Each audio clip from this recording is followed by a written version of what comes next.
You make a parallel between the Sadr family and the al-Hakim family and their attitudes and what they did during Saddam.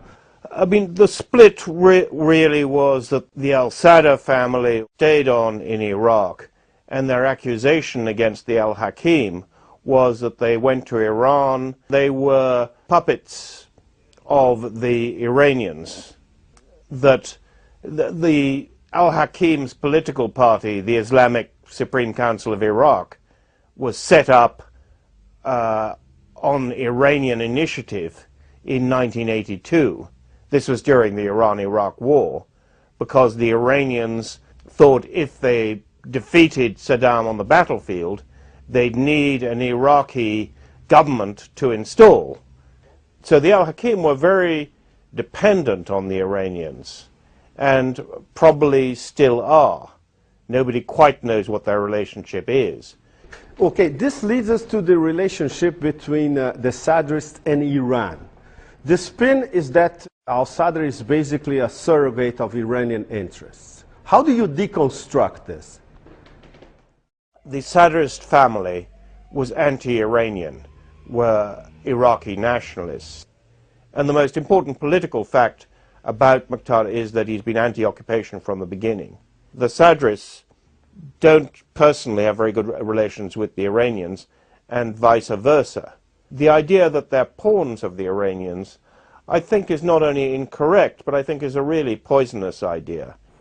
How do you explain, Patrick, that American political elites and the media as well, they always underestimated Muqtada al-Sadr's importance? I think they underestimated the strength of Iraqi nationalism, the extent to which the occupation was unpopular from the beginning. I think they were also misled by other Iraqi exiles. It's been something they did from the beginning. Paul Bremer, the US envoy, viceroy really of Iraq, had two theories about Muqtada. One was to say he was a potential Hitler of great power, and the other thing was to believe that he could be arrested by just sending around a few Iraqi policemen. But of course, as we all know, it didn't happen that way. You know, immediately they tried to arrest him or arrest his aides, the whole of southern Iraq exploded. Pentagon generals in 2004, they actually wanted to kill Muqtada. Yes, they said either be a prisoner or be killed. And later on in that year, when Muqtada was trying to negotiate with the Iraqi government, the chief government negotiator, the National Security Advisor, al-Orbiة, told me that he was quite convinced that the Americans had tried to kill Muqtada. Do you see the possibility of Muqtada making or breaking the US presidential elections, depending on his next? He could do it.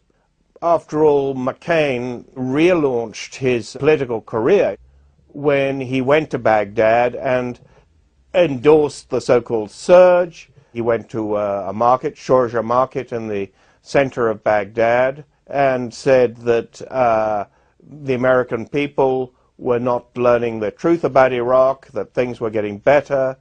He was back 3 or 4 weeks ago in Baghdad when I was there. He didn't go back to the same market because now it's under the control of the Mahdi army. As we get closer to the election, it'll depend on Muqtada, it'll depend on the Iraqi government. I mean, the latest round of fighting in Basra and Baghdad was the result of an attack by the Iraqi government under the Prime Minister, Nouri al-Maliki, suddenly sending 15,000 troops to Basra and trying to eliminate the Mahdi army. They said it was all militias, but actually they only focused on the Mahdi army.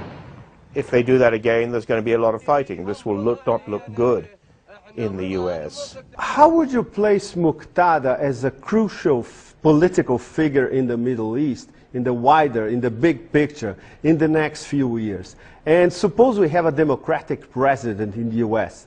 He'll be forced sort of to sit down and talk directly to Muqtada. Yes, I think so. I mean, when the Americans decided to overthrow Saddam Hussein, two things were inevitable. One, that the Shia in Iraq would take power, because they're 60% of the population. Saddam ran a Sunni regime. And secondly, religious parties were going to win that election.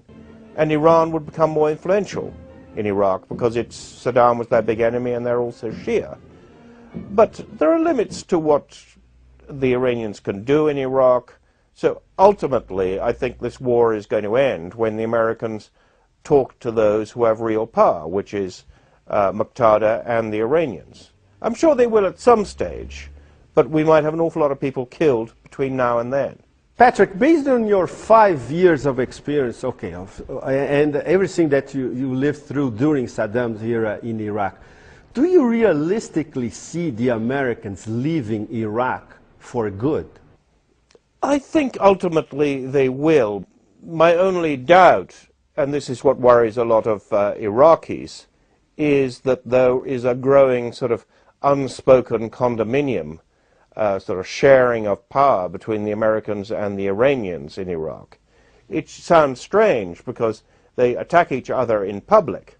But, for instance, recently the fighting in Basra was ended when a delegation of Shia from Baghdad went to Qom to talk to Iran, to talk to Muqtada, and to talk to the head of the Iranian Revolutionary Guard, people who somebody who the Americans regard as have denounced as a terrorist. Iraqi politicians in the government are always trying to encourage the Iranians and the Americans to talk, but to talk in the presence of the Iraqi government. They're always worried that there's going to be a sort of side deal between Iran and America, which would leave them both very strong in Iraq, and Iraq without much independence. And the Sadrists were probably part of the government after the October elections, so the equation will certainly change. Yes, I mean, the Sadrists remain Iraqi nationalists. The U.S. policy has always been contradictory from the beginning, that they want an Iraqi government that somehow will be completely legitimate in the eyes of Iraqis, and at the same time will obey every instruction it ever gets from Washington. And they're a bit surprised when that government is regarded as simply an affront for America. But if you want a legitimate government in Baghdad, then the Sadrists will have to be part of it. Would you say that in numbers they will be able to control parliament? It's a little difficult because you have the Kurdish section of the parliament as well. But I mean, one former Shia minister was saying to me, the Shia are the majority of Iraqis and the majority of the Shia are Sadrists. That's why it's so ludicrous and counter-effective for Nouri al-Maliki and perhaps the Americans to think that they can simply eliminate Muqtada and pretend that the Sadrists don't exist and that they can be politically marginalized.